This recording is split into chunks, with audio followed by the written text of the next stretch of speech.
I recently saw you on Q&A, and it says here that you were quoted as saying, I reject the idea that it's life versus economy, it's lives versus lives. The economy is about lives.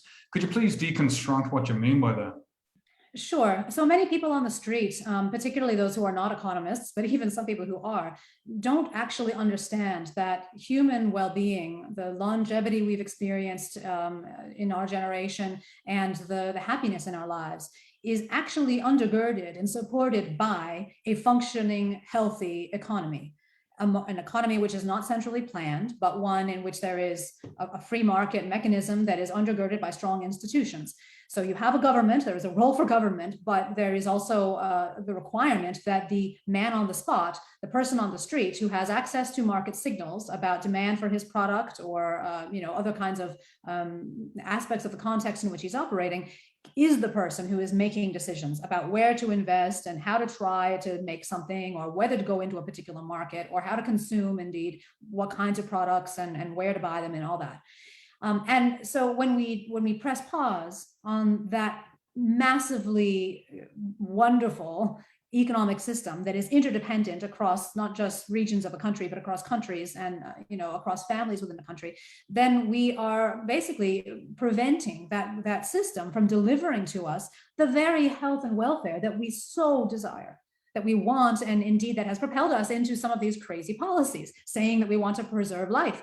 We're not preserving life, as it turns out, with lockdowns. I, in fact, thought early on that surely there would be some life preserved on net when we go into lockdowns, because otherwise, I mean, how could we ever justify such a policy? But as it's happened, if you look over the past 18 months and you see the research that's been done on countries and areas that have gone into lockdown versus those that haven't, you can see that, in fact, there's no correlation. And this is something that we discuss at length in the book.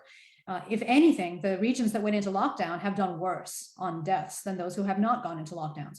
So that fantasy that somehow the economy is a separate beast from human lives and livelihood and happiness and welfare and thriving and the things that we all can agree that we want in societies, that fiction has undergirded much of the myopia and misguided policy setting and even the pressure from populations on their politicians during this time. So it is always a question for a government.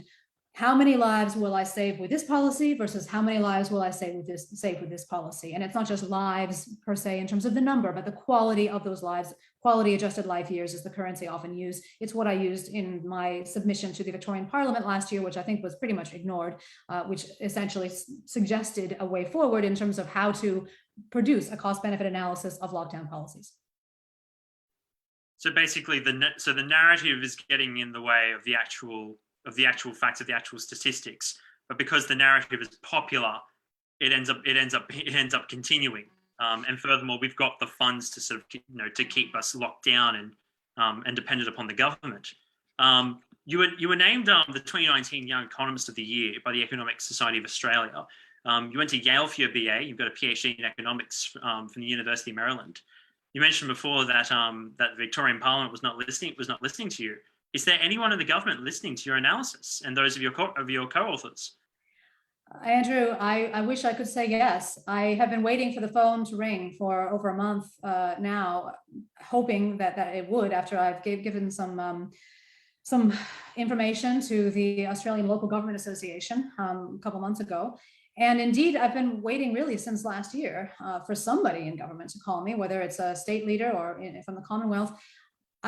I think people know what I'm saying. People in the government know what I'm saying, but I think that they find it impossible politically to action.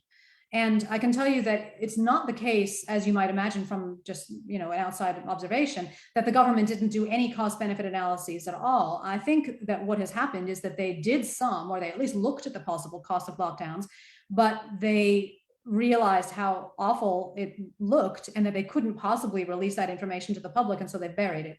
My colleague Adam Crichton, who's an economics correspondent at the Australian, who's now actually in Washington, lodged a Freedom of Information Act request asking the Commonwealth Treasury to release its documents about cost-benefit analyses. And they released the documents, but they redacted every single piece of useful information. But it was very clear in those documents that they had had a discussion about the costs to children, to businesses, to livelihood, etc. So I think people know somehow, but this has become simply a political game. The tether to health protection went out the window more than a year ago. And we now are playing political football with people's lives. And I find that offensive in the extreme. And it is a criminal betrayal by the politicians of the population of this country. On the point of why doesn't the counter narrative get any airtime or get very much airtime and get canceled? Right? I mean, I've been defamed on Twitter, even though I'm not even on Twitter.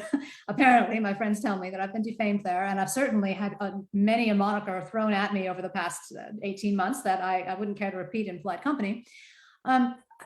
It is partly this crowd dynamic. When people are possessed by an obsession, as they are when there is a crowd dynamic happening, they will spew all manner of vitriol on other people who are seen not to be upholding the narrative. We saw this in Hitler's Germany. We saw this in the witch hunts.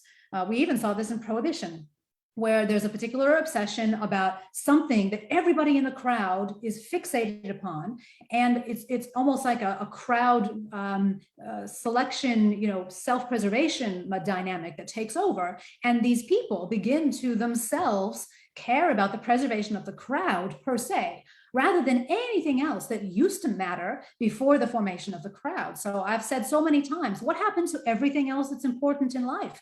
I've never denied that COVID exists or that it's taking lives, and sure, but many other things are as well. And indeed, they are taking far more lives in this country than COVID has ever taken. And that kind of perspective is simply lost in the case of COVID. So I think people like me have simply felt the heat of the crowd dynamic at an individual level and a group level. And it has been a fantastical experience, educative experience for me as a social scientist to live through this and experience the effects. I'm very lucky to have a very supportive set of friends and family. So I'm perfectly fine psychologically, but boy, has it been an interesting period.